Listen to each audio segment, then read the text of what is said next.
Hello, good evening. It's Wednesday, a time like this. We are on front bench. And you know, a time like this, it's all about good time, talking about politics, state of the nation, current affairs, and Inspiration 101. Tonight, that is exactly what is on the bench. We want to dissect stories that are coming over and above. We know no borders in conversation, and we can make it as candid as it is. We are bold in telling stories that can transform. So sit back, relax, because my guest tonight is a superwoman. We want to talk about her story and why she is in Kenya and why Africa, traveling all the way about 10,000 miles to Kenya. We want to have some good time on the bench to digress on this. So sit back, start tweeting at Ongora Samson 1, at In Christ TV, the hashtag Front Bench Live, and we begin tonight.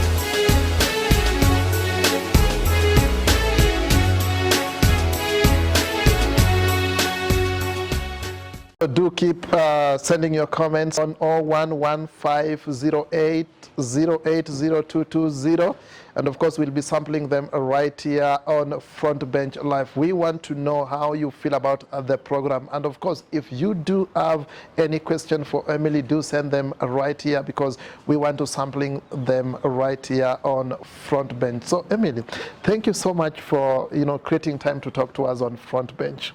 Thank you for having me. You're welcome. How do you feel being in Kenya? I feel like I'm home. Mm-hmm. Yeah. Is it your first time? This is my third time. Your third time. Mm-hmm. So that's why it feels like you are at home. So for the people who are watching out there, just I want to give you a minute or so just to introduce yourself and why you're here. I'm here because my family has built a partnership here with the Father's House Church. Started in about 2004, 2005, where they met Pastor Victor in the United States. He was there, and my father met him at a businessmen's lunch, and they struck up a conversation and realized that maybe our family had something to give and to partner with the ministry that was here. And one of the things that our whole family came in 2005, and one of the things that kind of captured our heart was the children's home that Pastor Victor had at the time and was running. And we spent a lot of time there and developed relationships with a lot of the kids. Mm-hmm. Mm-hmm. Now, what is your mission in Kenya for this particular time? Well, from those relationships, it's opened up the opportunity to bring a program that I created in the United States here into Kenya. I have a program called the Priceless Project that's for girls, and it was created to help them learn about their self-worth and their identity, hoping to combat a lot of self-destructive behaviors. And so just even in the last couple years, one of the girls that we met in the children's home in 2005, she was 13 at the time, and she's now a grown woman, has gone through college, and she reached out to my mom because she had started to give back to her community and was helping provide sanitary towels to girls. And she recognized that she needed to do more, that these girls needed to learn about their worth. And so she reached out to my mom and said, do you know of anything I could maybe use, something I could use to teach these girls about their self-worth? And my mom said, I think I have something for you. And so she connected Jackie to me. And I had created this curriculum and program and was able to just put it in Jackie's hands. And she has been able to take it and help me even contextualize for Kenyan culture. And now we are duplicating and multiplying and training other women how to use it in their context to help the girls here in Kenya. Still, I just want now to start our conversation tonight by just talking about your project, the Priceless Project, and just like you've mentioned, it's something that is women-oriented or ladies-oriented. Why ladies? Why did I target ladies? Yes. Well, one, because I am one. And so I think the issues that girls face, I think most women have to go through that transformation process. And for myself, a lot of the journey of Priceless came out of my own journey of growing and learning, and even pain and crisis that happened in my life. And through that, learning how to be whole and learning how, what it would look like if I was to seek wholeness, heart, mind, body, soul, the whole thing, and learning how to be healthy in every area, spiritually, mentally, physically. What would that look like?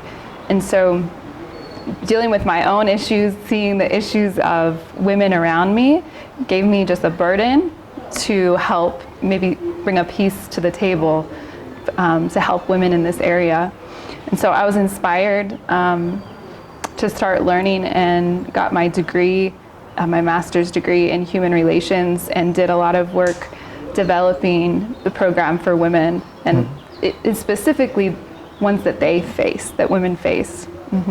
So let me ask you a question, maybe Sure. Something that we are kind of familiar with. We've seen a lot of organizations that are trying to empower women, and I think as at now across the world, women are empowered, and I think even men are, it's overtaking now how men used to be empowered. What would you say your organization or your project is doing? Is it doing something like to empower women, or how do you try to contextualize that? That's a wonderful question. I would be what you would call 100% feminist. I believe that women should be 100% feminine. So a lot of times I think when we think about the word like a feminist, a lot of times that has a bad connotation. Or a lot of women who are maybe saying they're feminist, it kind of like they start to take on the traits of what we might say are more masculine. I believe part of the power of a woman is being 100% woman, using everything that God has placed in us and using it for good. And so I believe women are powerful, but I believe men are powerful, and I believe men were created in a powerful way, and both men and women have to take their place. Not that women need to overtake men. I believe that women need to have their place, which is just as valuable as the place of a man in our world. And mostly right now, I think a lot of the issues that women face is because we need men to stand up. We need men to rise up, and we need men to help protect. We need men to value our women. So I believe it takes both, and that we need each other. Talking about this, do you have exclusivity criteria in such a way that you only empower them spiritually, or how do you go about it? It's definitely not exclusive. In the United States, it's not as easy to get into schools and teach about spirituality. And so the program I actually developed first by just using principles, and it did not involve spirituality or religion at all. And then as it began to develop, I realized that it could be a tool that churches could use, that places of faith could use. And so now I have two versions of the program. I have one that can be used that's completely principle based. So it is empowering people through understanding different values and principles, but they're not explicitly religious.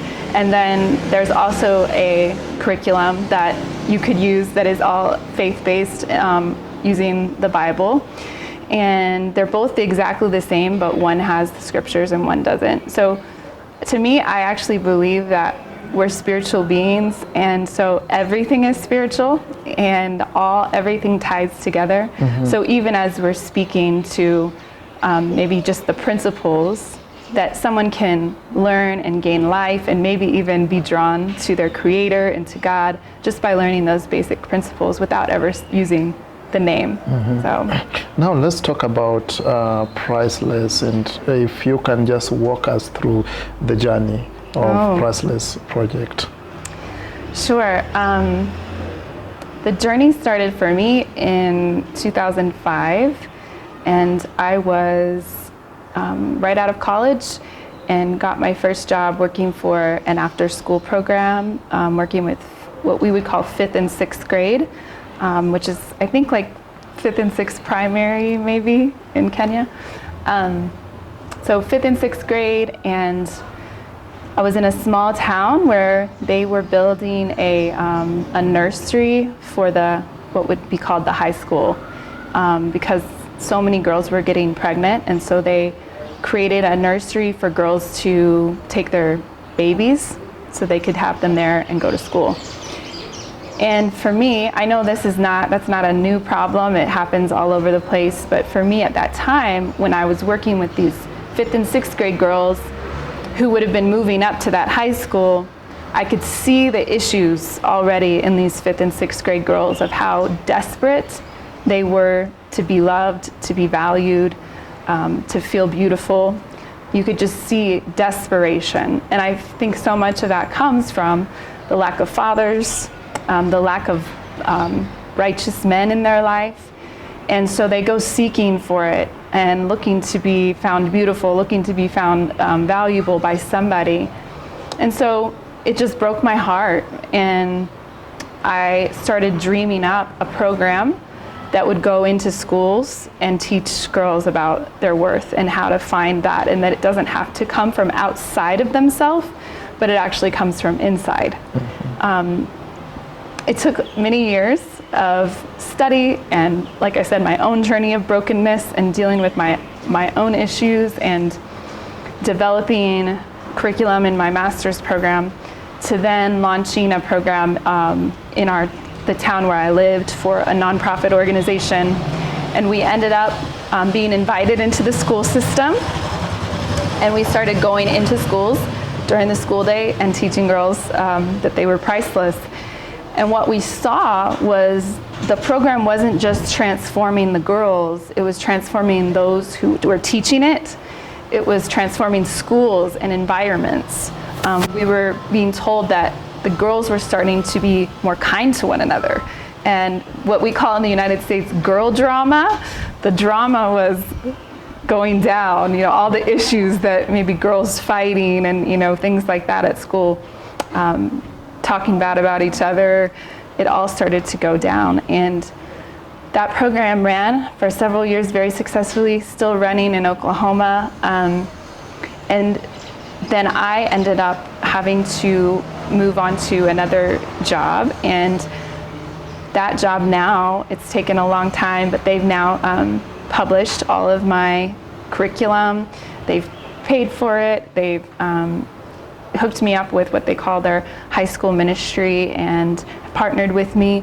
And so we now feel like we're having a lot of momentum. And all this just happened in July. So this is September. Yeah. Just in July, the curriculum was just released and published. So.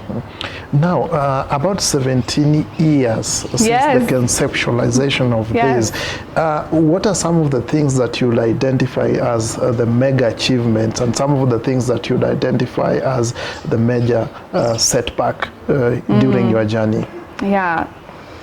So I think right now, what makes me the most proud and what I feel is one of the biggest achievements is here in Kenya. I'm watching the women who have taken the vision of Priceless and are making it work in their communities, and watching them as they are growing and opening new schools and just doing amazing things with this curriculum. And I think in my heart, when I first was given this vision, I was envisioning a worldwide movement, a program that could be moved and used anywhere.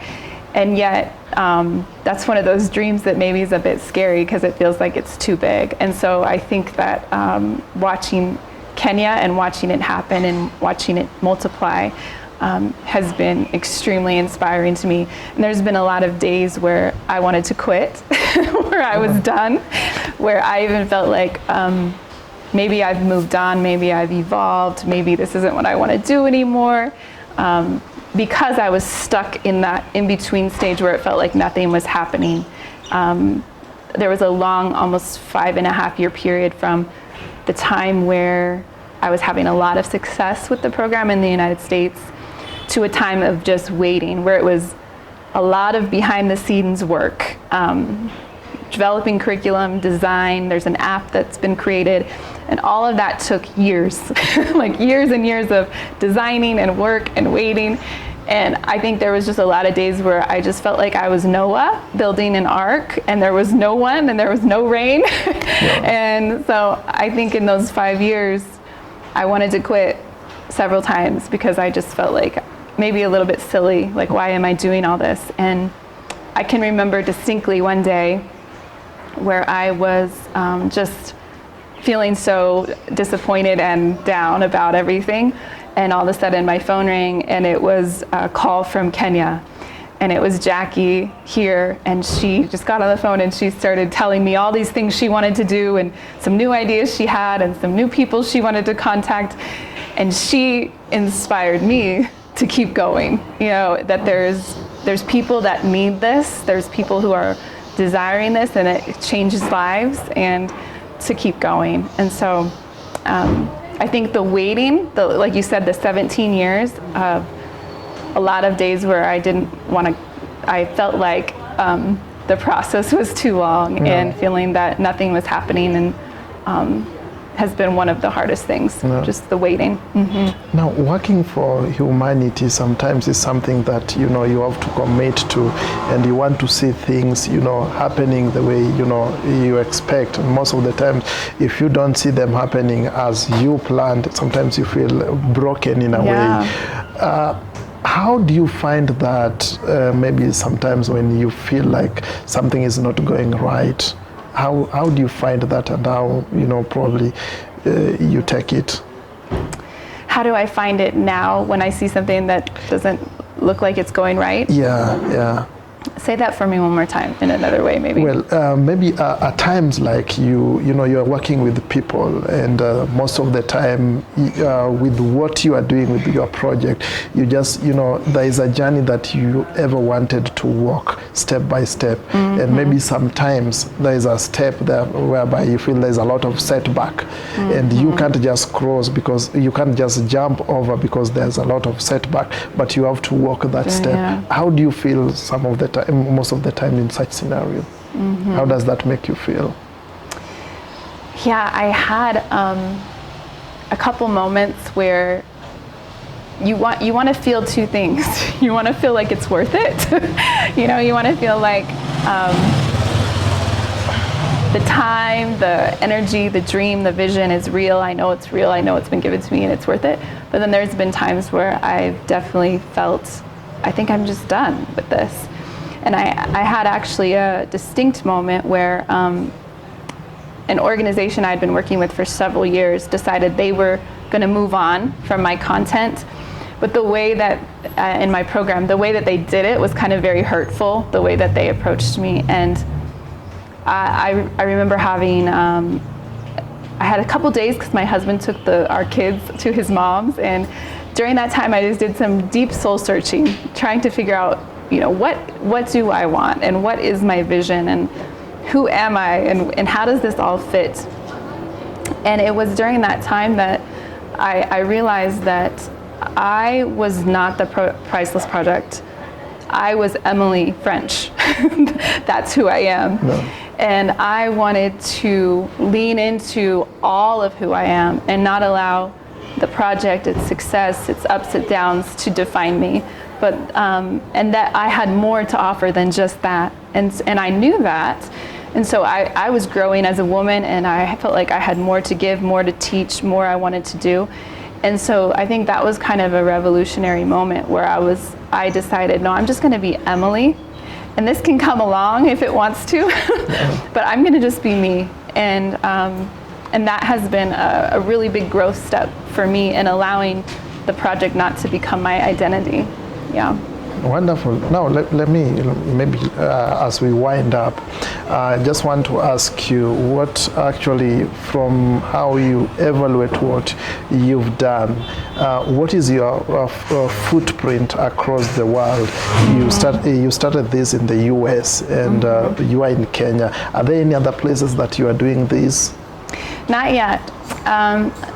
My hope is that we're going to grow, and my parents are missionaries, and they do work in many countries, and so they were just in Zimbabwe, and they gave some of my curriculum to some people there that work with youth. They're headed to some other countries, and they have a heart to keep placing the program in other people's hands to help spread it. But then also the organization I work for in the United States is a mission organization, and like I said, we just published and launched in July, and that was under that organization. So I'm hoping to create many contacts there. And at the launch of the curriculum, I was able to meet many people, and we have requests for it to be translated into Spanish, Russian, a couple other languages.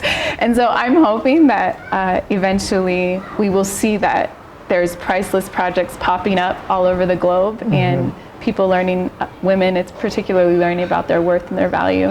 Yeah. After 17 years of operation, you still want to move on. What is the vision now going forward? I hope to just keep seeing other people capturing the vision and being able to take it and make it their own.